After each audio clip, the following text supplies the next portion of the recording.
지금은 밤 10시 40분입니다. 10분 전에 미국 증시 장 열었습니다. 어제에 이어서 오늘도 현재 하락 추세예요. 연준에 어제부터 공격적 긴축 우려, 또 내일 새벽이면 FOMC 의사록 발표가 나옵니다. 어떤 내용이 담겨 있을지 궁금해합니다. 또 러시아에 대한 서방의 제재 가능성, 이런 거를 지금 주시하고 있습니다. 자, 기사를 하나 봅니다. 오늘자 기사예요. 개미가 개인 투자자죠. 2천억 담은 흠슬라의 2,400억 공매도 폭탄.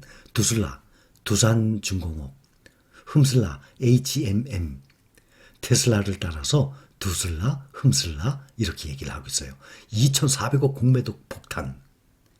개미들이, 개인 투자자들이 이 매수가 붙어서 주가가 올라가게 되면 어김없이 공매도 폭탄 떨어져요.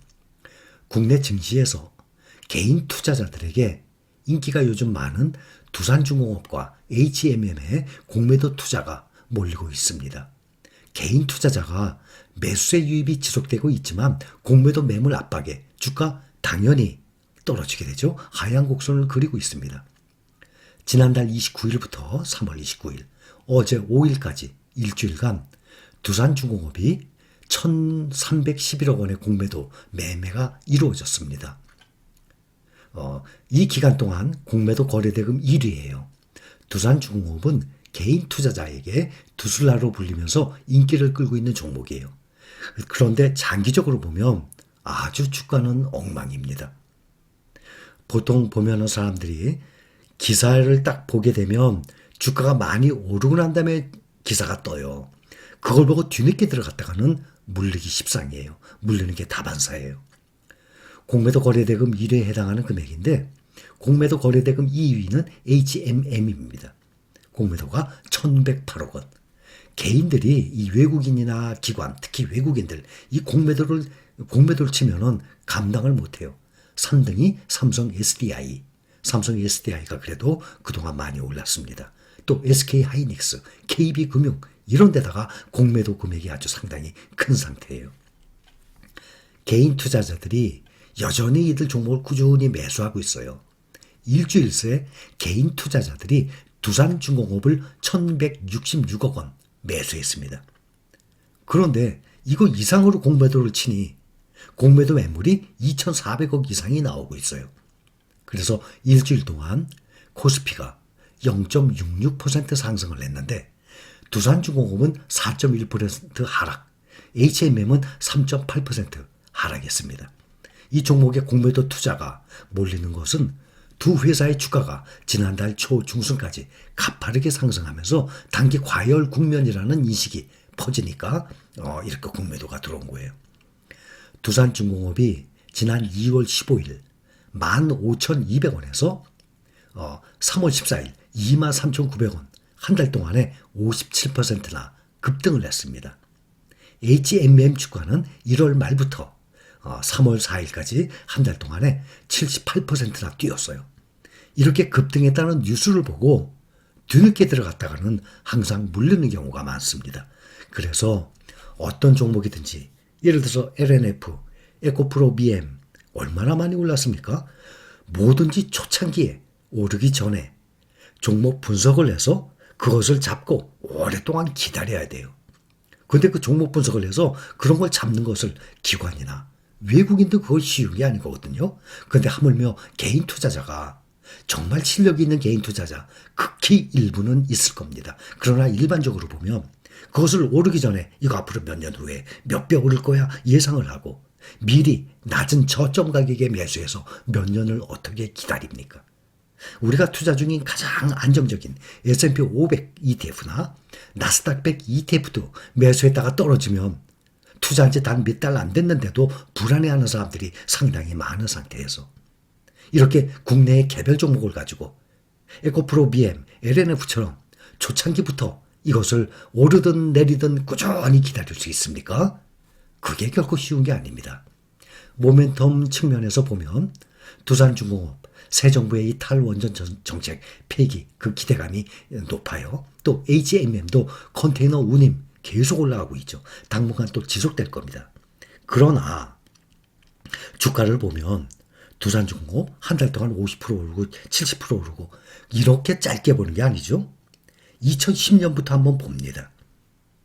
2010년 10월 그러니까 주가를 보면 장기간으로 봐야지. 그렇죠? 어느 정도 신빙성이 있지. 단 한 달 동안, 세 달 동안 이건 볼 수 없는 것 아닙니까? 두산중공업이 2010년부터 지금까지 보면 현재 70% 하락이에요. 완전 우하향이죠. HMM 89% 하락이에요. 두산보다 더 많이 하락했어요. 11년 반 정도에. 그러니 원금 회복이 아니라 완전히 마이너스예요. 그런데 반대로 우리가 투자 중인 타이거 미국 나스닥 100 봅시다. 2010년 10월부터 똑같이 690% 상승했죠. 당연히 이렇게 아름다운 우상향, 이러한 종목에 투자를 해야 되는 것 아닙니까? 이렇게 우상향 제대로 하는 타이거 미국 나스닥 100도 9만 원 가까이 갔다가 요즘 몇 달 동안 조정을 받으니까 7만 원 초반대까지 내려왔죠.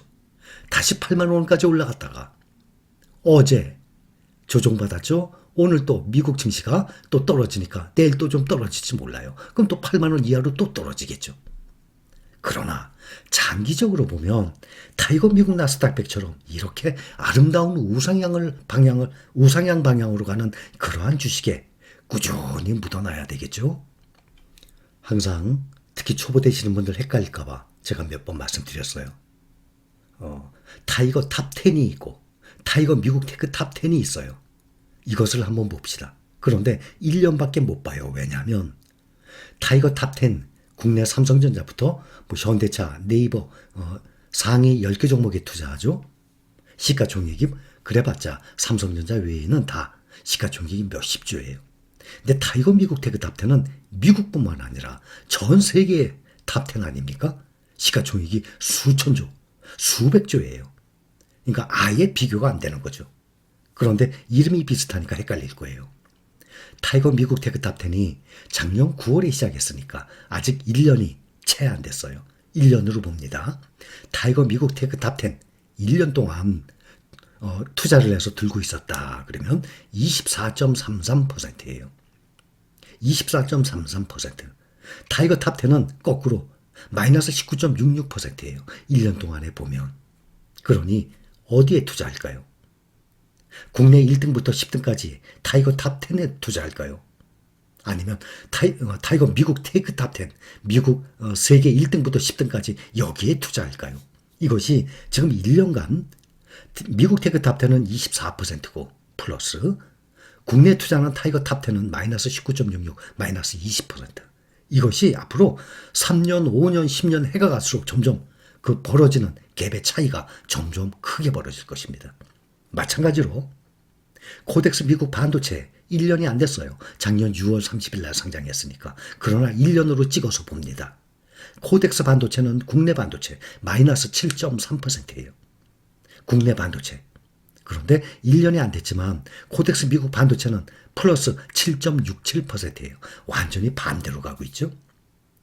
6월 30일 날 상장했으니까 아직 1년이 안 됐지만 10,000원에서 현재 1,805원. 코덱스 미국 반도체나 타이거 필반나나 똑같이 보시면 됩니다. 그런데 이름 헷갈릴까봐 코덱스 반도체가 있고 코덱스 미국 반도체가 있잖아요. 타이거 탑 10이 있고 타이거 미국 테크 탑 10이 있잖아요. 그래서 국내에 투자는 타이거 탑 10이 아니라 타이거 미국 테크 탑 10, 381170이죠. 그 다음에 반도체도 코덱스 반도체가 아니라 코덱스 미국 반도체나 타이거 필반나나 여기에 투자하면 될 것입니다. 여기 기사 보면 개미보호 공백, 한국 주식 등 돌리네. 코스피 회복 전망에도 해외 주식 늘리겠다. 10명 중에 7명 국내 증시 보수적으로 바라봐. 해외 주식 투자 서학개미 증가 전망 지금 엄청나게 증가하고 있어요. 이유가 뭡니까? 주식시장의 안정성, 투명성, 성장성, 가장 중요한 수익률, 비교가 안 되기 때문에 지금 당장 몇 가지도 비교해드렸죠. 두산중공업, HMM, 타이거 미국 나스닥 100의 11년간의 주가 보면 완전히 반대예요. 타이거 탑10과 타이거 미국 테크 탑10 겨우 1년밖에 안 됐지만 어쩔 수 없이 1년 된 거니까 완전히 서로 상반돼 있어요. 아래로 떨어지는데 현재 우리가 투자 중인 종목들은 올라가고 있어요. 요즘 보면 우리가 투자 중인 종목들도 수익률 별로 안 좋아요. 삼성전자, 우리나라 월등히 1등이죠. 삼성전자도 지금 52주 신저가 바로 앞에까지 코앞에까지 와 있습니다. 그러니 모든 종목들이 우리 종목만 그렇다면 우리 종목이 잘못 선택된 것 아닙니까? 그런데 전 세계 모든 종목들이 다들 하향 추세예요. 몇 달간. 그러나 상승을 하게 되면 말씀을 드렸다시피 가장 빨리 상승할 수 있는 그러한 종목들, 가장 안전적인 종목들이에요. 우리나라는 개인 투자자 권리 보호를 위한 제도가 미흡합니다. 제도가 개선되고 불공정 행위가 근절돼야 국내 증시가 발전될 수 있습니다. 한국 증시는 코리아 디스카운트를 회복하기 힘들 것입니다 하는 사람들이 많아요. 국내 주식보다 해외 주식을 비중을 늘리고 장기 투자하는 것이 수익을 낼 수 있는 방안입니다. 그래서 대표적인 국민연금도 1,000조 가까이 가지고 있죠. 국민연금도 국내보다 해외 주식에 투자를 점점 많이 하게 됩니다. 또 우리나라 군인연금도 마찬가지예요. 사학연금도 마찬가지입니다. 그래서 근래에 특히 2020년 코로나 팬데믹 이후에 국내 증시에도 많이 들어왔지만 서학개미가 엄청나게 늘고 있어요. 그래서 지금 증권업계에서도 각 증권회사마다 서학개미를 잡으려고 여러 가지 방안 계속 강구하고 있어요. 증권업계가 지속해서 해외 주식에 투자하는 이른바 서학개미가 증가할 것으로 당연히 보고 있습니다. 그래서 증권사들이 앞다퉈서 해외 주식 서비스를 강화하는 이유도 매년 해외 주식 투자자 규모가 점점 증가해서입니다. 서학개미가 가장 사랑하는 해외 주식?